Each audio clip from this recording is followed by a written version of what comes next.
could just make a new one. Come on, Sean. NGQ. Doing what I do. All white. Looking nice. Okay. Come through. I don't know if Ryan Garcia is taking the fight serious or not. Your winner by majority decision, King Ryan! Ryan Garcia has just won the biggest boxing fight of his career, defeating Devin Haney by a majority decision, a result that nobody saw coming, except for Ryan, allowing him to not only pull off one of the biggest upsets in recent memory, but also one of the biggest heists, as he pocketed an extra $10 million by betting on himself. But how did he fool everyone? Come on, God, you really thought I was crazy? Just over a year ago, Ryan Garcia was entering the biggest fight of his career at the time, going head-to-head with Gervonta Tank Davis. Both fighters had perfect records going into the fight. Gervonta had 28 wins under his belt, whereas Ryan only had 23. This slightly more impressive resume allowed Tank and his camp to be the A side for the fight. With an upper hand in negotiating the stipulations for the fight would take place at a catch weight of 136 pounds, only allowing Ryan to have a 10-pound rehydration clause. Being the shorter of the two, this massively favored Davis. But for Ryan, such a drastic weight cut left him depleted. What was the terms you guys had when you fought Tank? Because you know the whole all these clauses that was so in basically place. when I make weight and cut all that weight and basically kill myself, I can't gain more than 10 pounds, which is very hard in itself not to gain more than 10 pounds after cutting so much weight. So he pretty much handicapped me to basically be dehydrated in the ring. Nevertheless, the fight had gripped the interest of the general public, with two boxers entering the top of their game, going head-to-head, something of a rarity in the modern day, with fighters desperate to keep hold of their clean records. Sadly for Ryan, he would be the one to taste defeat for the very first time. After being outboxed for the majority of their fight, in the 7th round, he received a vicious body shot from Tank, falling to his knee and unable to make the ref's standing count. After such a devastating blow, no one in his team stood by his side after the fight, yet he still remained humble in defeat. Yo, how close did you come to getting up? How close? I was close to getting up for sure.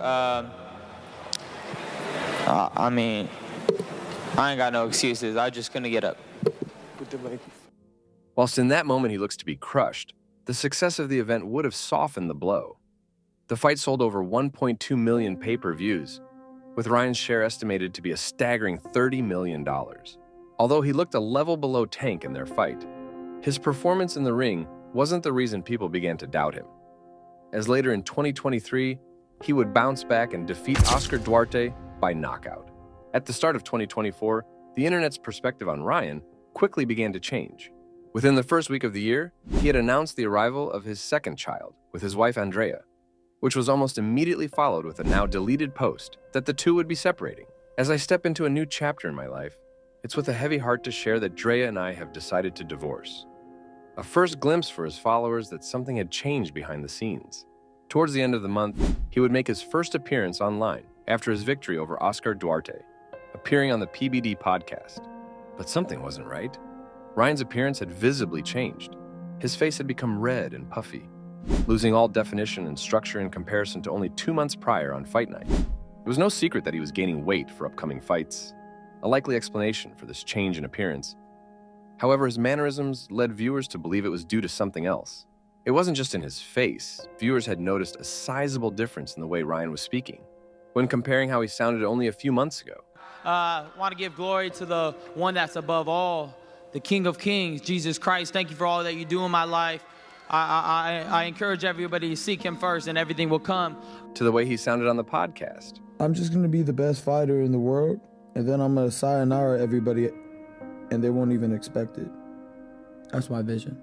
I'm going to beat the people that they don't. I'm getting everything back in blood. The difference was night and day. His voice had become deeper, even at times slurring through his words, something we had never seen from him before. He was also more fidgety and disengaged throughout the interview than usual, developing a twitch, specifically around the nose. Viewers quickly assumed that these changes were the effects of substance abuse.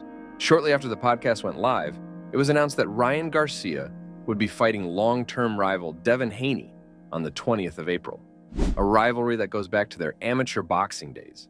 with both of them having 3 wins under the belt against each other. With promotion for his next fight beginning to ramp up, Ryan began doing the rounds on podcasts, displaying the same worrying behaviors first seen on the PBD podcast. These appearances caused the conversation online to ramp up, with most people convinced he was on some type of drug. Coke, weed, and ego is a hell of a combo for this kid. Ryan, with the party voice, after getting into an argument on Twitter with influencer Bryce Hall over unpaid debt, Bryce would add more fuel to the fire as he revealed Ryan had developed a gambling addiction over the past few months. No, this is about Ryan Garcia. So he's trying to get the $10,000 from me. But I know about the poker games that he's losing millions of dollars at because I've played at some of those games and they tell me how much of a fish he is. Basically, he just throws money. He's like an idiot. So hey, I will verify that by Bryce. I've got a lot of buddies at the top level of the poker games that run through Cali and Vegas, and he's definitely a fish that loses a lot of money at the poker tables. By the end of the month, Ryan would finally address the concerns around his health at the press conferences for his upcoming fight with Haney, after supposedly turning up to the first press conference drunk. Ryan was at the press conference drunk as a skunk, but hopefully, he get it together before April 20th. Ryan is an alcoholic. He drink a lot, so we don't know which Ryan we're gonna get. You know what I'm saying? Like, we don't know. So we don't know if he might be off a bottle of Casamigos when we talking about. Only a couple days later, things would get worse as he attempted to put to bed any coke allegations against him. What the fuck happened to your voice? So at the end of the day, I've been screaming for these promos, but I'm not even gonna react. At the end of the day, I want to clarify some things. Stop the coke. Fucking up your voice. I want to clarify some things. I don't do cocaine. I would do a live drug test. What do you do? I would do a live drug test. What do you do? I drink and I smoke weed, and so has the majority of this room. All right, you finally got somebody raising your hand saying, I'm real. I'm like this. I do drink. I do smoke. Now what? It's okay. Guess what? We all have our flaws, and we all evolve as people. Look at, I'm 25 years old. You gotta remember, the weight of the world sometimes feels like it's on my shoulders. I don't know how many people have been 25 years old and made $100 million in their life and can do whatever they want. I want to see what you would do in my shoes. Probably a lot more than some weed. The press conference was a train wreck for Ryan. His behavior on stage only further cemented the idea in people's mind that he wasn't his usual self, whilst the doubts around how seriously Ryan was taking this fight remained. Over the next few months, Ryan's social media activity leading up to the fight caused concern, with some people labeling him as crazy. He would continue his online arguments with the likes of Sean Strickland and Jake Paul. However, his posts began to take a dark turn. Instead of aiming at other fighters and influencers, Ryan began calling out the elites. One of his first targets was exposing Bohemian Grove, a place well known to conspiracy theorists for its rumored satanic rituals and human sacrifices, as a special retreat for only the richest and most powerful people in the world. He would speak about his experience on Twitter with Andrew Tate. Yo, Andrew. Hey, bro. All right, talk to us. Bro, I don't give a fuck, bro. They held me down and they made me watch little kids get. I don't give a fuck anymore. Where? They fucking took me to the fucking woods, bro, and they tied. I'm not fucking joking, bro. I have fucking proof, bro. I don't give a fuck. Bro, I fucking will show you every fucking video you could ever fucking believe. Bohemian Grove is real. They fucking tied me down and they made me fucking watch, dog. I absolutely don't give a fuck anymore. Yes, I fucking lost it. They're little kids. You know the path you're going down is dangerous, my friend. I don't give a fuck. I don't give a fuck. They can't touch me. I'm a god. And Alex Jones has been saying the same shit, and they try to can't. The only reason they can't stop me because they listen to the devil. I listen to God. God gave me authority. It's over for everybody, bro. He would drop another bombshell on March 10th, going live on TikTok to speak about human trafficking. I'm not doing this for clout. I'm not doing this for anything. This does nothing for my fight. This is just me trying to give the facts and the truth of what I've seen throughout the years. And I got a paper here because everybody likes facts. They want papers, right? Everybody wants to prove, okay. With human trafficking, including sex trafficking, the global industry of human trafficking, including child sex trafficking, is estimated to be worth $150 billion annually. That's crazy. That's crazy. $150 billion annually. Do you understand what that means? Globally, the International Labor Organization estimates that 1.2 million children are trafficked each year. 1.2 million children are trafficked each year.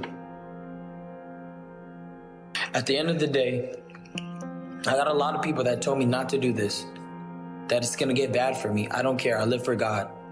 I don't live for anybody else. You're not doing anything about it. I'm screaming to the world, putting my reputation on the line.